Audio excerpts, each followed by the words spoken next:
everybody. So today we are having my latest in my series called Obscure Animation, and this is a monthly series that I do where I profile a film that is underrated, or I feel like most people don't know about, or some of them are more obscure than others, and that's probably this one. I wouldn't say super obscure, but if you're not sort of in the DC fandom, and if you're not following DC animated films, then you probably haven't seen the 2009 animated film Wonder Woman. And so we're going to talk about that to get ready for the new live action Wonder Woman film.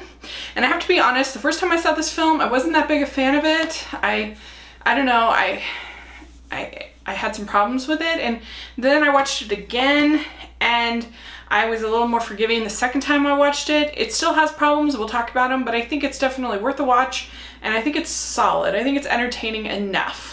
I'd probably give it like a B-, but let's talk about some of the strengths and kind of what the story is, and so you can check it out for yourself. So Wonder Woman, basically this is sort of an origin story of Wonder Woman. Find out the backstory of her mother, Hippolyta, I think is how you say it.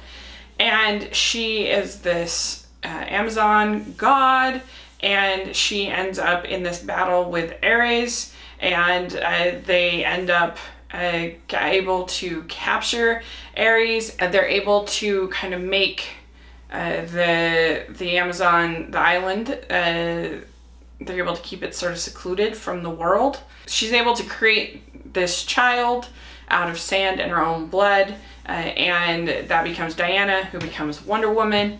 And then like a whole millennia goes by, and they're protected from the outside world.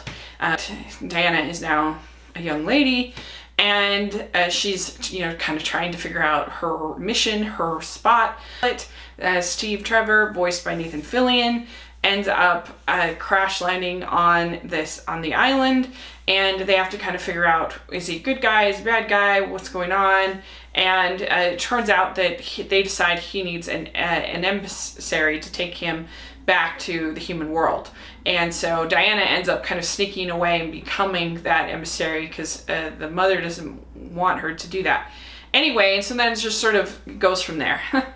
the sort of the adventure that they have together when they get to the city, and the Zeus and the other gods are trying to stop them, and Ares, and all of that stuff. There's also this girl named Artemis, and then there's one named Persephone, who ends up falling in love with Ares. And anyway, so there's all these characters. I don't want to give too much away. We basically get to see Diana become Wonder Woman and take it on as sort of her mission, and get to understand how she can help the human people, and when she gets to know them and gets to know Steve and their relationship. And I think that overall it's an entertaining story.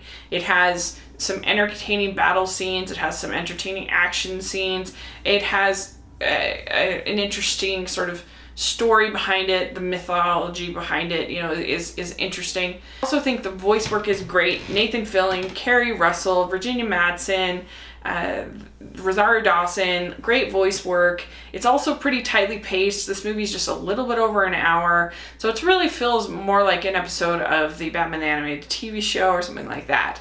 And so it feels like you're definitely never bored. It's entertaining to watch.